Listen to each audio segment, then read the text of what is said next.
Fala galera, hoje eu quero falar com vocês sobre 3 características de Deus que nós devemos conhecer. Eu sou André Maldonado e esse é o canal do JC na Veia.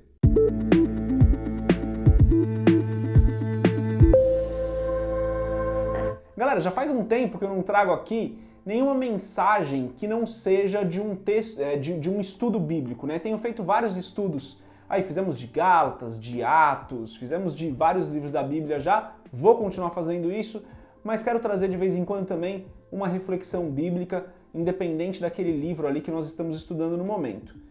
Essa é uma reflexão que eu quero sinceramente que você faça para você. E se você for líder de célula e quiser ministrar isso na sua célula, vai ficar também como uma boa dica de ministração. Aliás, se você quiser ministrar essa palavra no culto também, um pouco mais, precisa elaborar um pouco mais, mas dá para ministrar no culto também, caso você tenha essa necessidade ou o Espírito Santo toque o seu coração para isso. Aliás, isso é muito importante, né? Antes da gente continuar nesse vídeo, eu tô falando que você pode usar essa mensagem aqui como uma ministração para você fazer, mas só faça isso se o Espírito Santo direcionar, né, gente? Isso é o que Deus tocou o meu coração. Eu tô compartilhando aqui com vocês para vocês meditarem, mas só vai ministrar isso na sua célula ou na sua igreja se Deus verdadeiramente tocar o seu coração com isso. Não sai ministrando isso porque você me ouviu falar aqui. As ministrações que nós fazemos devem ser, na minha opinião, baseadas naquilo que nós lemos na palavra e o que o Espírito Santo vai revelando ao nosso coração. É um recurso aqui, então estou te dando uma chance de você meditar nessa palavra. E se através do Espírito Santo você entender que faz sentido você ministrar essa palavra também, glória a Deus. Creio que o Espírito Santo tem a melhor, tenho certeza, aliás, que o Espírito Santo tem a melhor direção para você, para a sua vida. Só não vai ministrar essa palavra para outras pessoas só porque eu falei aqui, né? Só porque você achou legal. Precisa ser direcionado pelo Espírito Santo. Feito aqui essa nota introdutória, antes da gente continuar nesse vídeo, se você ainda não é inscrito ou não é inscrita no canal, se inscreve, deixe seu curtir e compartilhe esse vídeo com outras pessoas que também podem se interessar por estudar um pouquinho mais a palavra. O texto que eu vou usar aqui como base para essa mensagem é Gálatas, capítulo 3, dos versos 26 a 29. Está escrito o seguinte: Porque todos sois filhos de Deus pela fé em Cristo Jesus. Porque todos quantos fostes batizados em Cristo, já vos revestistes de Cristo.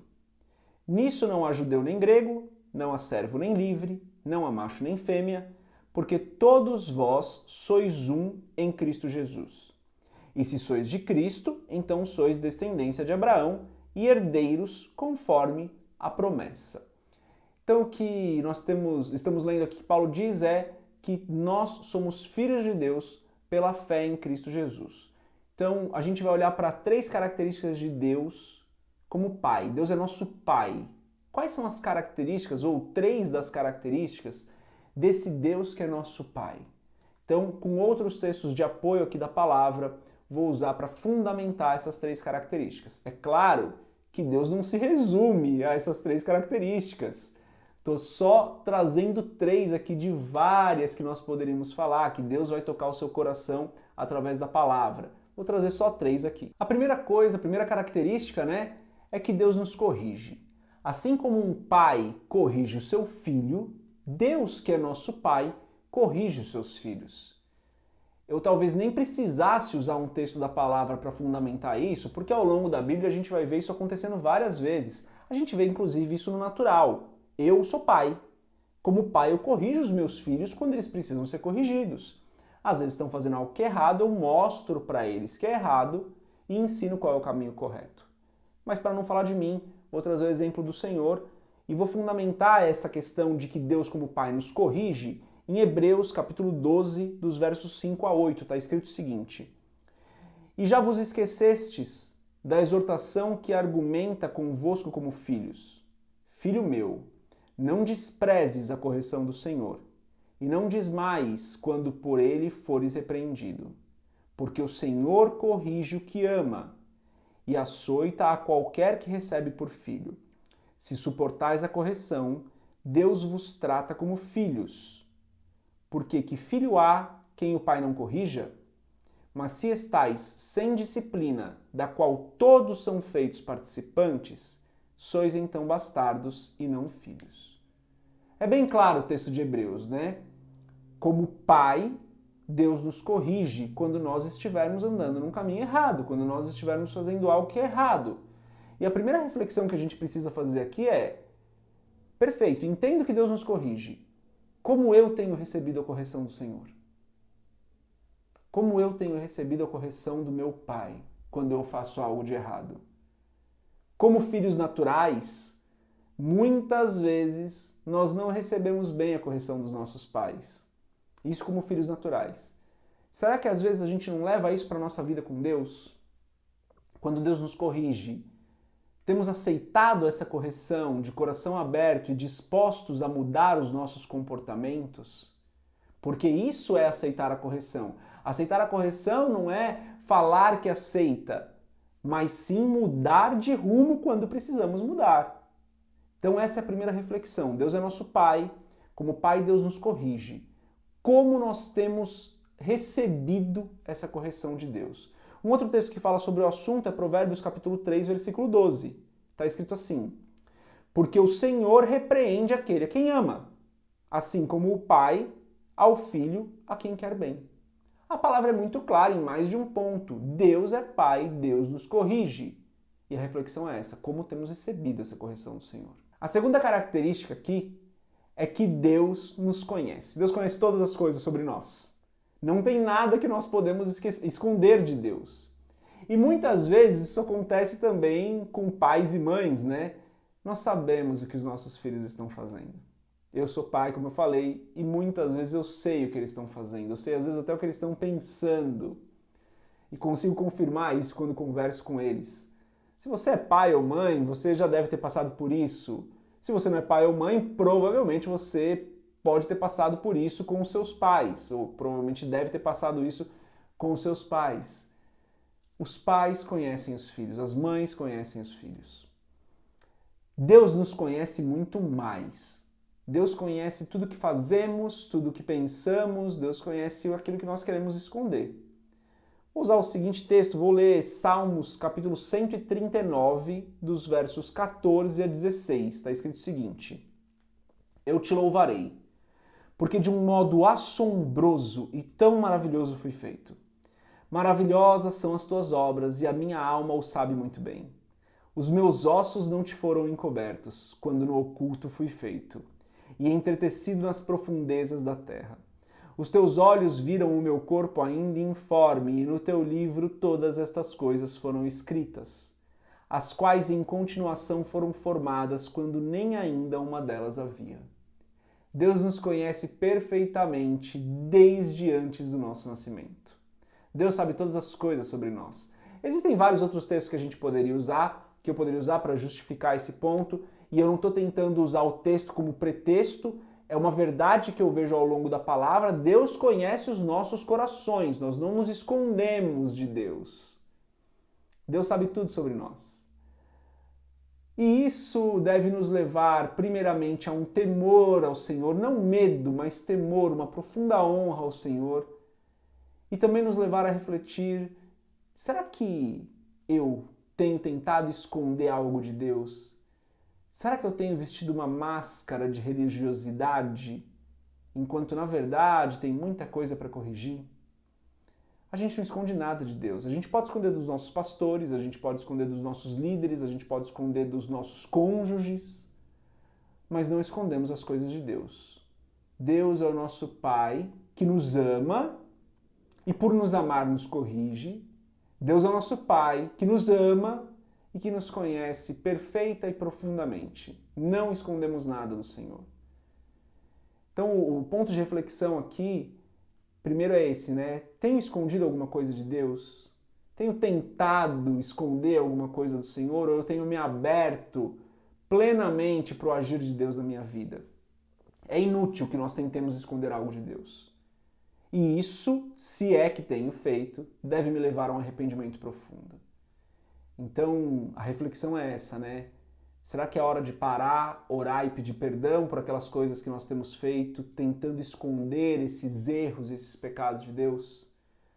Como eu disse, saber que Deus nos conhece profundamente nos leva a honrá-lo, nos leva a uma posição de honra e de temor. E o terceiro ponto que eu quero trazer como característica aqui desse Deus que nos ama, que é nosso Pai, que nos corrige, que nos conhece, é que nós não conseguimos entender e nem explicar o seu amor. O amor de Deus por nós é tão intenso, é tão grande, que não existe uma maneira de nós, com as nossas mentes limitadas, entendermos.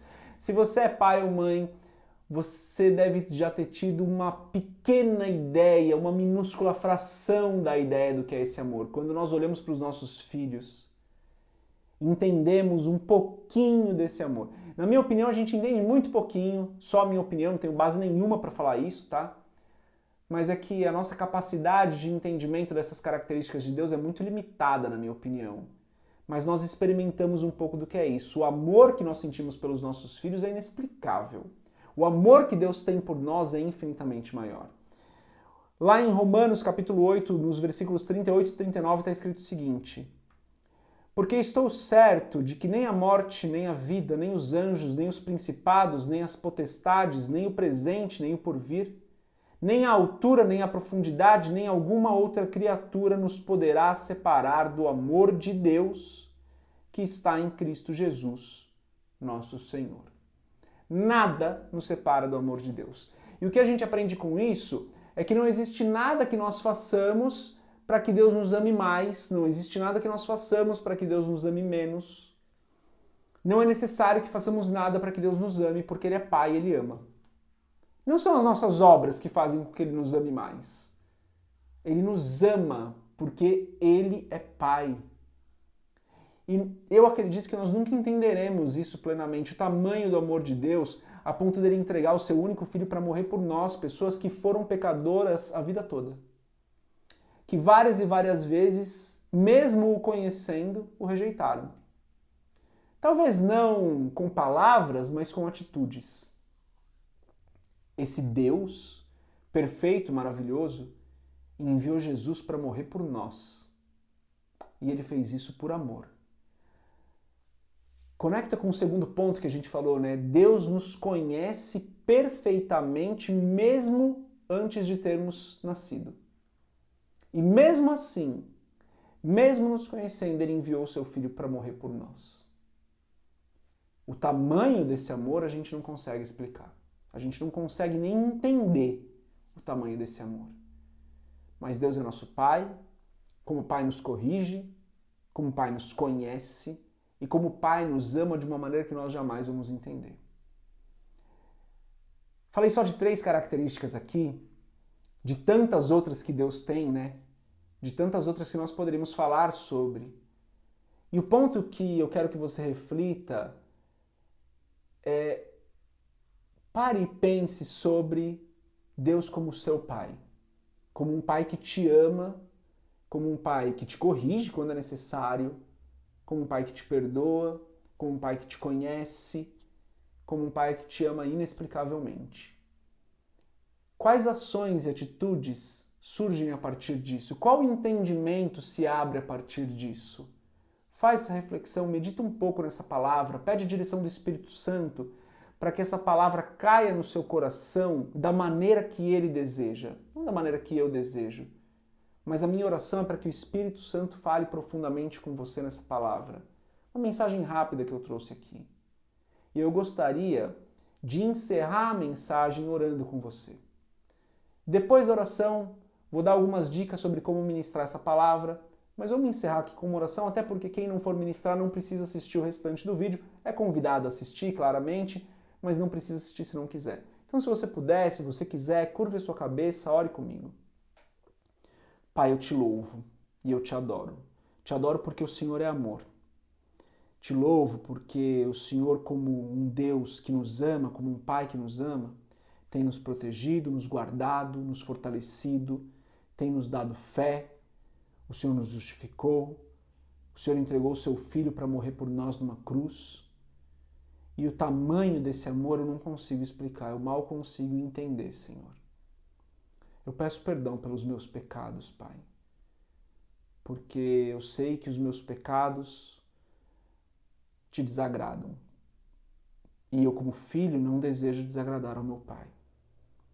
Pai, eu peço em nome de Jesus que o Senhor fale comigo através dessa mensagem e fale com cada pessoa que está ouvindo essa mensagem, cada pessoa que está comigo aqui na oração, cada pessoa que ouviu essa mensagem, que o Teu Espírito Santo coloque a Tua verdade no coração dessas pessoas, independente do que eu falei.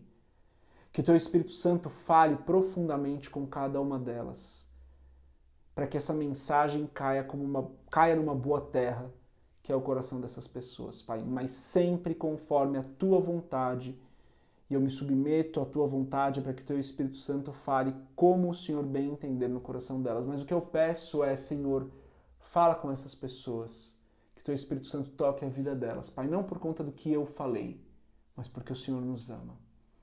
Peço que cada uma das pessoas que ouviu essa mensagem, Pai, reflita profundamente sobre como é o Seu amor, como devemos receber a Sua correção, o quanto o Senhor nos conhece.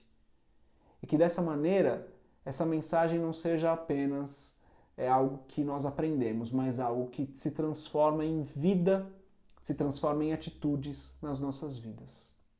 Eu oro sempre em nome de Jesus. E se você concorda com essa oração, você diz amém.